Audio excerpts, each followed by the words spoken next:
नमस्कार, मैं माधव मुरारी बादल, प्रवक्ता सेठ वीरेंद्र कुमार महाविद्यालय जालौन। आज हम जो टॉपिक लेकर आए हैं प्रकृतिवाद, यह डीएलएड द्वितीय सेमेस्टर प्रथम पेपर वर्तमान भारतीय समाज एवं प्रारंभिक शिक्षा का महत्वपूर्ण टॉपिक है। आज हम अध्ययन करेंगे प्रकृतिवाद के बारे में। तो जो प्रकृतिवाद है वह नेचुरलिज्म का हिंदी रूपांतरण है।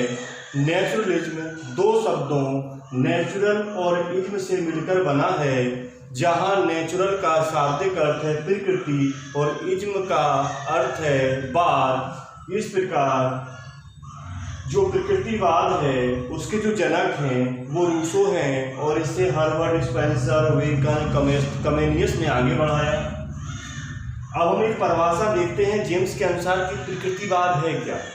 तो प्रकृतिवाद वह सिद्धांत है जो प्रकृति को ईश्वर से पृथक करता है। इसका मतलब है कि जो प्रकृतिवाद है वो प्रकृति को महत्व देता है, पदार्थ को महत्व देता है। उसका मानना है कि संसार का निर्माण पदार्थ से हुआ है, अणु परमाणु से हुआ है, ईश्वर से नहीं। तो प्रकृतिवाद वह सिद्धांत है जो प्रकृति को ईश्वर से पृथक मानता है या पृथक करता है और आत्मा को पदार्थ के अधीन करता है। उसका मतलब है कि आत्मा ने पदार्थ का नहीं बल्कि पदार्थ ने आत्मा का निर्माण किया है और अपरिवर्तनीय नियमों को सर्वोच्चता प्रदान करता है। और जो प्रकृतिवाद है उस नियम को मानता है जो अपरिवर्तनीय है, अर्थात जिनका परिवर्तन नहीं होता। प्रकृतिवादियों का मानना है कि जो हमारी ऊर्जा है, जो पदार्थ है, वो कभी नष्ट नहीं होता, बस वो रूप परिवर्तन करता है, एक रूप से दूसरे रूप में आ जाता है और वापस फिर उसी रूप में आ जाता है। इसलिए इस संसार में अगर कोई चीज सत्य है तो वो पदार्थ है और ये पदार्थ या प्रकृति को महत्व देते थे। और जो प्रकृतिवाद है वो तत्व मीमांसा का दर्शन है। यह प्रकृति को पूर्ण वास्तविक मानता है। प्रत्येक वस्तु प्रकृति से उत्पन्न होती है। प्रकृतिवादियों का मानना है कि जो भी प्रत्येक वस्तु हमें संसार में दिखाई दे रही है ये प्रकृति से उत्पन्न होती है और अंत में इसी में विलीन हो जाती है।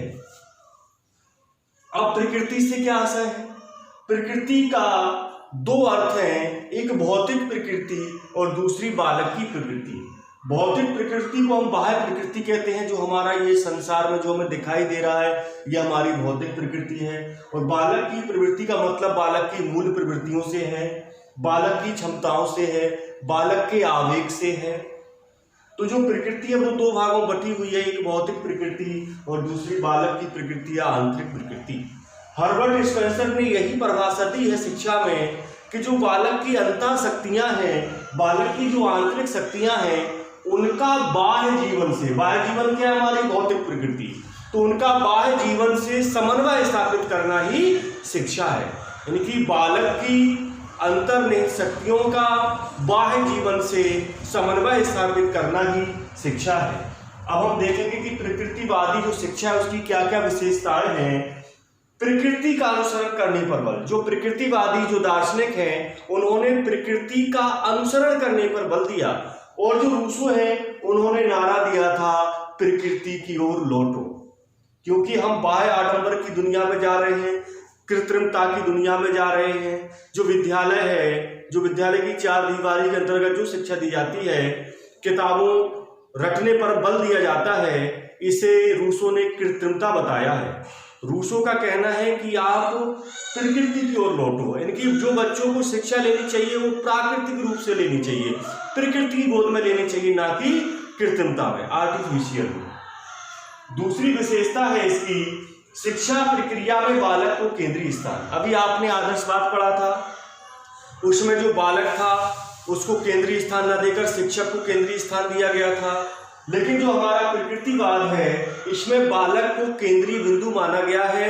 बालक की रुचि, क्षमता, योग्यता, व्यक्तिगत विभिन्नता को ध्यान में रखकर जो शिक्षा प्रदान की जाती है वो प्रकृतिवाद की देन है। अब बात करते हैं बालक की स्वतंत्रता पर बल। जो आदर्शवाद था इसमें बालक पूर्ण रूप से स्वतंत्र नहीं रहता था, क्योंकि उसमें शिक्षक का नियंत्रण था।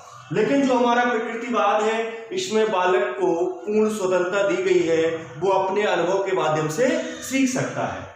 अब बात करते हैं पुस्तकीय ज्ञान का विरोध।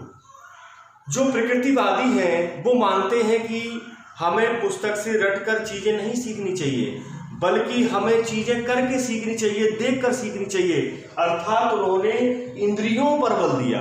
उन्होंने कहा इंद्रियां ज्ञान के द्वार होती हैं।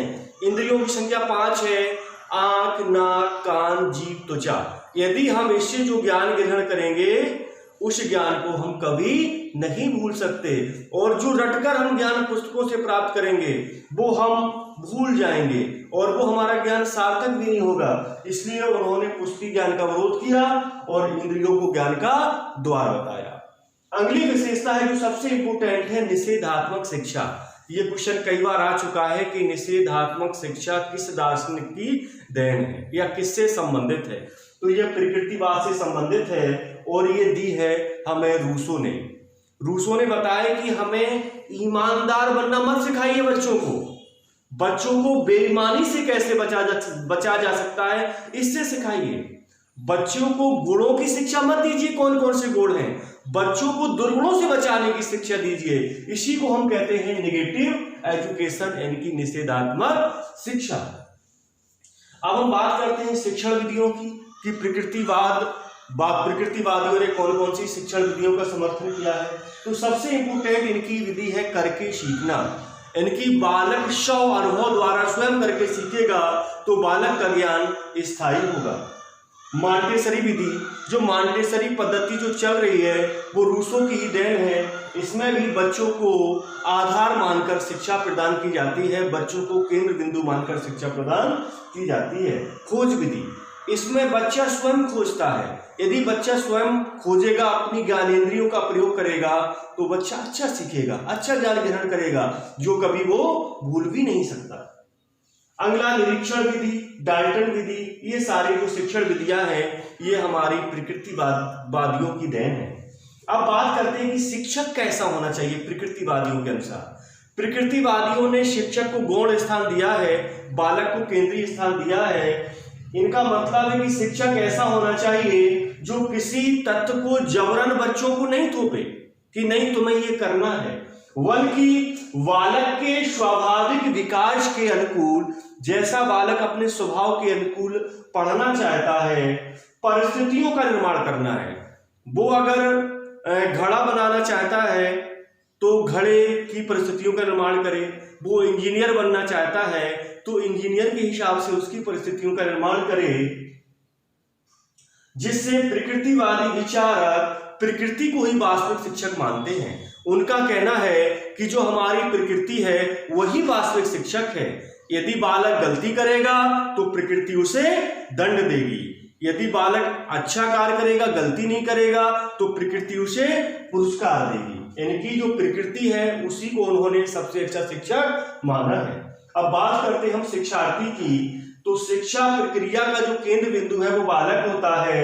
बालक की रुचि, क्षमता, योग्यता और उसके स्वाभाविक विकास को ध्यान में रखकर ही शिक्षा की व्यवस्था करनी चाहिए। यानी कि प्रकृतिवादियों ने बालक पर विशेष ध्यान दिया है और उनकी रुचि, क्षमता, योग्यता आदि को ध्यान में रखकर बच्चों को हमें शिक्षा देनी चाहिए। अब बात करते हैं कि अनुशासन की। जो प्रकृतिवादी हैं वो किस प्रकार के अनुशासन को मानते हैं। आदर्शवादी प्रभावात्मक अनुशासन को महत्व देते थे, लेकिन जो हमारे प्रकृतिवादी हैं, ये क्वेश्चन है प्रकृतिवादी किस प्रकार के अनुशासन की बात करता है। तो प्रकृतिवादी मुक्त्यात्मक अनुशासन की बात करता है, वो फ्री डिसिप्लिन की बात करता है। इनकी बच्चों को स्वतंत्र होना चाहिए, किसी प्रकार का दबाव नहीं होना चाहिए। जो हमारा प्रभावात्मक अनुशासन है ये आदर्शवादियों का देन है, और जो हमारा सामाजिक अनुशासन है ये प्रयोजनवादियों की देन है। और जो दमनात्मक अनुशासन है इसका तीनों वाद ने विरोध किया है कि दमनात्मक अनुशासन नहीं होना चाहिए। अब अगला क्वेश्चन है, निम्न में कौन प्रकृतिवादी दार्शनिक है। हमें पता करना है कि ये 4 दार्शनिक दिए गए हैं, कौन सा दार्शनिक प्रकृतिवादी है। सुकरात, प्लेटो, हॉर्न और स्पेंसर। तो इसमें जो हर्बर्ट स्पेंसर हैं वह प्रकृतिवादी दार्शनिक हैं। अब अगला टॉपिक लेकर आएंगे अगले दिन। नमस्कार।